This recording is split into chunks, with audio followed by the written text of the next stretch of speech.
hanggang ngayon marami pa rin hindi makapaniwala guys sa resulta nitong Britain's Got Talent 2026 dahil pang fourth place lang si Mati Junio sa kabila ng mga napakalupit niyang performance dito sa BGT.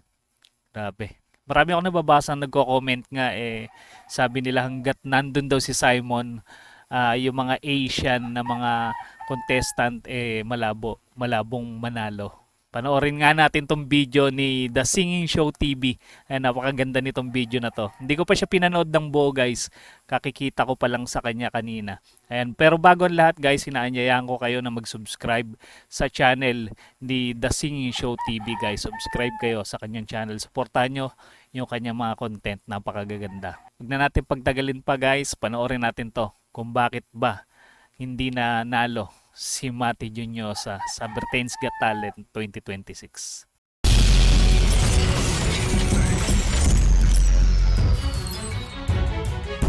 Ganda ng intro ni The Singing Show. What's up mga idol? Welcome to The Singing Show TV. Guys, today we're talking about one of the biggest shocks in Britain's Got Talent 2026. Why Tuwa ako doon sa pambungad niya. Tagalog no, nagtagalog. did Mati Juniosa not win? After 2 golden buzzers, incredible performances, and being a fan favorite, he only finished 4th place. So what really happened? Let's break it down. First, Oo nga, siya yung paborito ng mga fans, 'di ba, ng mga crowd. Pero bakit ganun? Ba't ganun yung nangyari? let's be real, Nakakapanginayang. Mati Juniosa didn't just compete, he dominated this season. From the very beginning, he came in with something different. Not just a great voice, but emotion, power, and control that instantly set him apart from everyone else. Golden buzzer from Simon Cowell for Purple Rain. And that wasn't just a performance, that was a moment. The kind that gives you chills and makes you replay it over Grabe, parang no? Parang masakit man pakinggan pero parang pinaasa lang si Mati Juniosa. Dahil nakita niya kung gaano siya ka-paborito ng mga tao pero pagdating sa finals pang-apat lang siya, 'di ba? Parang para sa ating mga Pinoy parang napaka-imposible sa kabila ng mga mababangis na performance ni Mati Juniosa, 'di ba? and over again. Another golden buzzer from Amanda Holden for Dream On, like who gets 2 golden buzzers in one season? That alone proves how special he was. Week after week, he delivered no bad performances, no weak moments, just consistency at the highest level. Gaganda pa ng mga kinakanta niya, 'di ba? Standing ovations Mahihirap almost pa na every time he piyesa. stepped on that stage. Judges on their feet, audience going crazy. And it wasn't just about hitting high notes, Mati had storytelling. Every song felt personal. Every performance felt like a concert-level experience. At one point, people were already calling him the sure winner. Like it almost felt locked in. He was easily one of the strongest, Pero sa kabila ng pagiging fourth place lang ni Mati Juniosa, sana may mga mag-offer pa rin sa kanya ng mga magagandang opportunity kagaya ng mga recording contract ganun. Sana. if not the strongest, vocalist of the entire competition.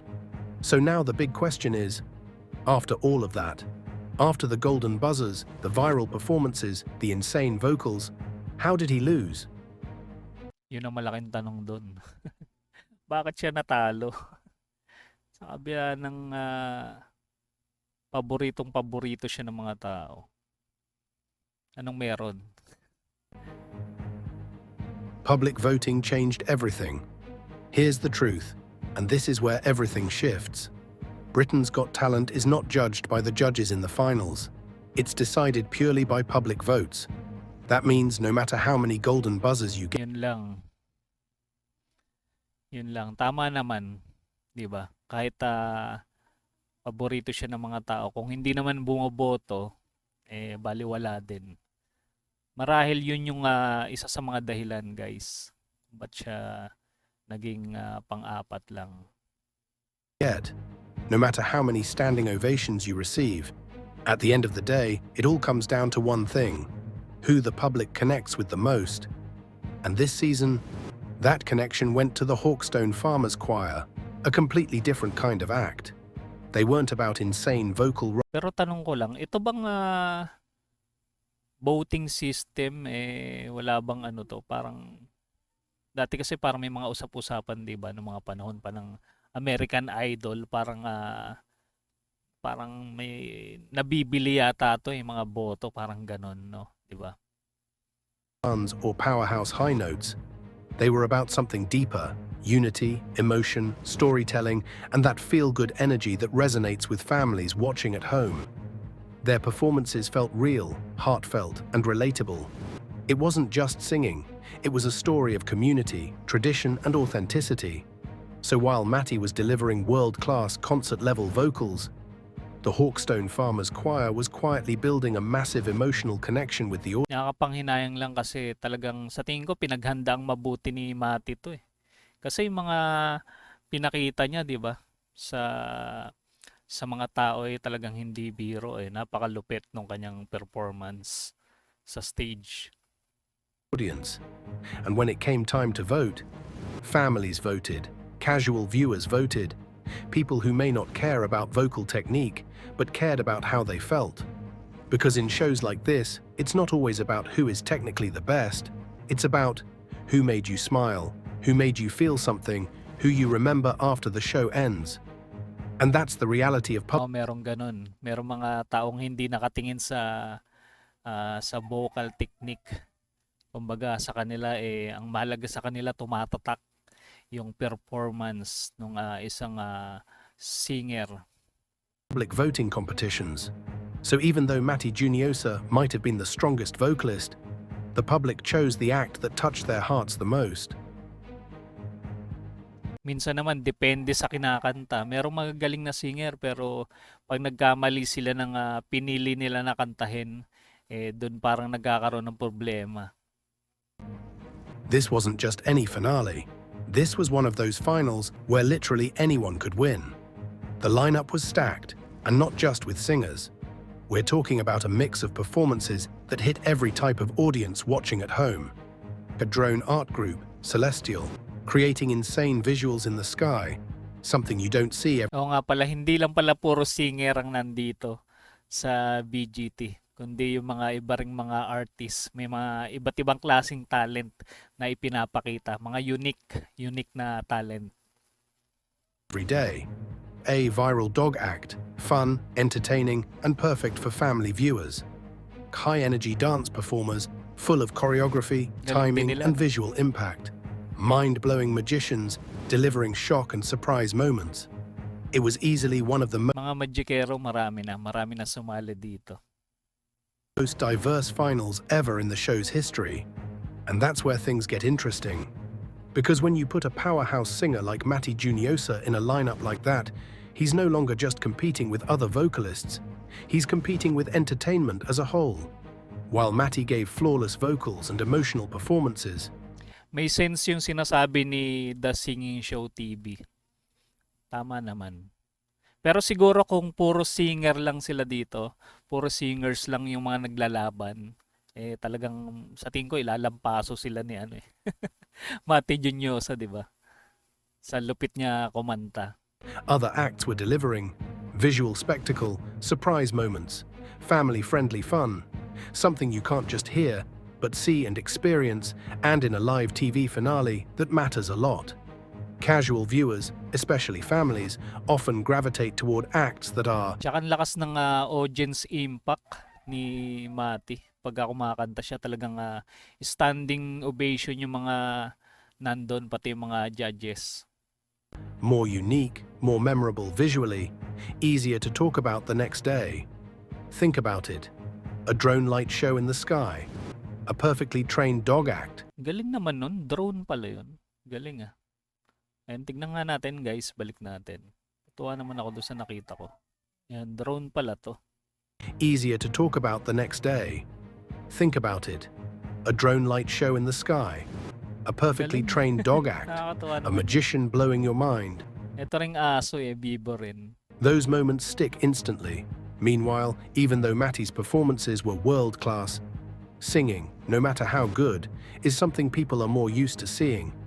So the competition wasn't just Pero sana mapansin siya ni David Foster, no? Yung naka-discover din kay Charis. Malamang napanood niya na si Mati, di ba? Na kumanta. about talent anymore. It became about who stood out the most in a sea of completely different acts. And in a finale, this competitive, this unpredictable, even being amazing, sometimes just isn't enough to win. Tsaka sana i-guesting siya sa mga mga concerts ng mga sikat din. For the finals, Matti Juniosa chose to sing Nothing Compares to You, a song that's raw, emotional, and very controlled. And don't get it wrong, he sang it beautifully. It was clean, heartfelt, and technically solid from start to finish. But Noon linis. Sa tuwing kumakanta siya, ang linis-linis talaga ng performance niya. here's where things get interesting. This kind of song is not about big moments, it's about subtle emotion. And in a finale setting, that can be a risk. Because earlier Yun no, yung mga pag ganun-ganun niya, di ba? Makikita mo yung emotion niya talaga andun eh. Hindi lang basta yung kagaya ng ibang singer na parang pag kumanta eh, naka-steady lang, wala kang maramdaman na energy. Hindi mo maramdaman yung mensahe ng kanta. Kahit magaling yung kumakanta pero parang walang dating. Eto si Mati, magaling mag-deliver ng kanta. in the competition, Matti built his reputation on power range iconic high notes. Think about it. Purple Rain. That performance had explosive vocals, insane climax, and a standing ovation that shook the room. Dream On. Another massive song full of tension, build-up, and that unforgettable high Si KSI ba yun? note moment. Those performances had clear wow moments, the kind that instantly grab votes. But in the finals, he went the opposite direction. Instead of going big, he went intimate. Instead of shocking the audience, he made them feel something quietly. Ang galing ng stage show. Yung pinapatungan niya, kala mo nag-aapoy talaga, no? May mga monitor sa ilalim. Now, for some viewers, that's powerful. But for others, especially in a competitive finale, it might have felt less memorable compared to his earlier performances. And this is where fan opinions started coming in. A lot of viewers were saying, we were waiting for that big moment. Where was the high note that gives chills? Panigurado maraming galit ngayon kay Simon. Dahil sa fourth place lang itong si Mati Juniosa. Maraming lalo sa mga Pilipino, 'di ba? Sa ating mga Pinoy, maraming hindi matanggap tong resulta na to. He played it safe in the finals. Some even believed that the final performance needed a bigger build-up, a stronger vocal climax, that signature goosebumps moment he was known for, because in a show decided by public votes, you only get one final chance to leave a lasting impression. And sometimes, if your performance doesn't peak higher than your previous ones, it can feel like Pang world class talaga to si Mati. Ibang klase yung level niya, no? Sa pagkanta. a step down, even if it's still amazing. That's why one viewer even said, if he loses, it's because of song choice. And honestly, there's some Oh, yun yung sinasabi ko, guys. Yung merong mga natatalo na singer, yung wrong choice yung kinakanta nila. Parang hindi akma dun sa timbre ng boses nila. truth to that. Hindi Because in a bumabagay. finale full of big visuals, unique acts, and unforgettable moments, song choice can either elevate you to win or quietly Pero kay Mati, sa tingin ko, swak eh. Swak sa style ng boses niya. cost you the crown. And in Matty's case, his performance was beautiful. But maybe Di ba? it just didn't hit as hard as the moment needed. Another important factor, story. The winning choir had a strong emotional message. Binabanggit pala ni The Singing Show TV mga factors kung bakit natalo itong si Mati Juniosa. Yung mga posibilidad na mga dahilan. A unique concept, massive group appeal. Meanwhile, Matty was already a fan favorite but competed as a solo singer, which is common on BGT. Sometimes, audiences vote for something different or new. He did not actually lose. Let's be real for a second. And really think Tama, agree ako dun. Hindi siya natalo. Para sa akin, about this. Did Matti Juniosa actually lose? Or did he just not win the title? Because those are two completely different things. Look at the facts. Top 4 out of thousands of contestants who auditioned 2 golden buzzers. Something almost unheard of, week after week of standing ovations, judges literally saying he couldn't have done any more. At that level, that's not failure, that's elite. And here's what people need to understand about shows like Britain's Got Talent. Winning is just ayos yun rumarampa siya, no? Pababa ng stage.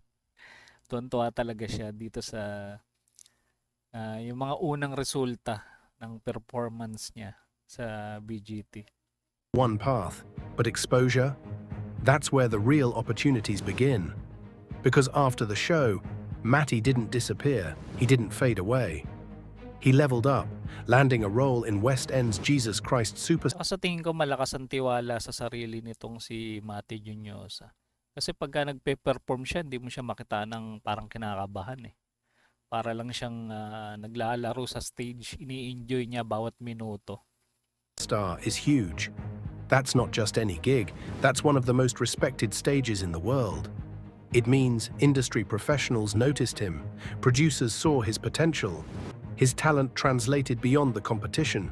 And let's be honest, not every winner gets that kind of opportunity. Sometimes contestants who don't Pero sa Philippine Idol pala guys, parang ano siya, top 12. Top 12 pala siya doon. Dito naman top 4. Sayang no, pero palapit na ng palapit eh. Siguro pag sumali pa siya sa ibang mga singing contest dito sa kagaya ng America's Got Talent baka masungkit niya na yung kampyonado. win actually go further in their careers because they build a strong fan base, a memorable identity, a reputation that lasts beyond one night of voting. Matti proved he can perform under pressure, he can deliver iconic moments, he can connect with millions of people. And now he's stepping into a professional career, not just as a contestant, but as a true artist. So no, he didn't walk away with the trophy, but what he gained, Kapag pagkakaalam ko, nag-aaral to si Matti. About sa music yata yung kanyang kurso. recognition opportunities, a global audience and a real future in the industry. That's why if you really look at the bigger picture, this wasn't a loss, this was a launch. So guys, Matti Juniosa didn't Pwede rin, di ba? Launch. Hindi loss. May sense. win the title, but he won the hearts of millions. And honestly, this is just the beginning of his global career. What do you think? Did Matti deserve to win? Or was the result fair? Comment down below. Don't forget to like. Pero ako para sa akin, deserve niya pa rin manalo. Para sa akin. Para sa inyo guys, i-comment niyo yung mga reaction niyo at komento. Babasahin ko yan. Share and subscribe for more amazing Filipino talent stories around the world. This is The Singing Show TV, proudly Pinoy. Pinoy pala. Si The Singing Show TV. Kababayan pala natin to. And shoutout sa'yo, The Singing Show TV. Napakagaganda ng content mo. O, di ba guys, talagang malupit si Matti, kaso nga lang talagang hindi niya pa siguro panahon. Hindi pa napapanahon na maging champion siya sa isang singing contest. Pero malay natin, di ba? Soon. Sa mga ibang singing contest makuha niya na yung championship. And guys, sa mga hindi pa nakasubscribe sa channel ni The Singing Show TV, mag-subscribe na kayo guys. Suportahan nyo yung kanyang mga content na napakagaganda. Ang galing niya mag-edit. At sa mga hindi pa rin nakasubscribe sa ating munting channel, mag-subscribe na kayo para ma-notify kayo sa mga susunod nating content. Hanggang dito na muna guys. Kita-kits ulit tayo sa mga susunod pang reaction video.